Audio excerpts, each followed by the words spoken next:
જો ભાઈ આ હાલત છે તળાજા ભાવનગરની આ પાટામાં ધક્કા મુક્કી કરીને ચડાવી દે છે. ઇક્કાવાળાને પૂરા 10 પેસેન્જર ભરવા નથી દેતા ને આમાં જોવા 80, 90, 150 પેસેન્જર ઊભા નાખી દે છે.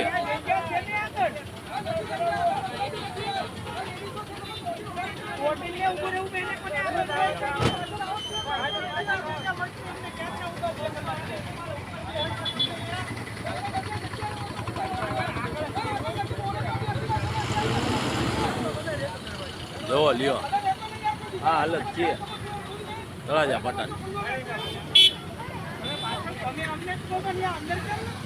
આમાં જીવો વાળા 10 પેસેન્જર અમે ભરવી તો 4000ની પોઈન્ટ ઠપ કરી દે છે. આરટીઓ વાળા 10,000ની પોઈન્ટ ઠપ કરી દે છે. અમારે જવું તો ક્યાં જવું? અને આમાં જો બસમાં કોઈ ટેક બેક વગર એમને ઊભા ચડાવી દે છે. 150 પેસેન્જર બકરાની જેમ ભરી દે છે.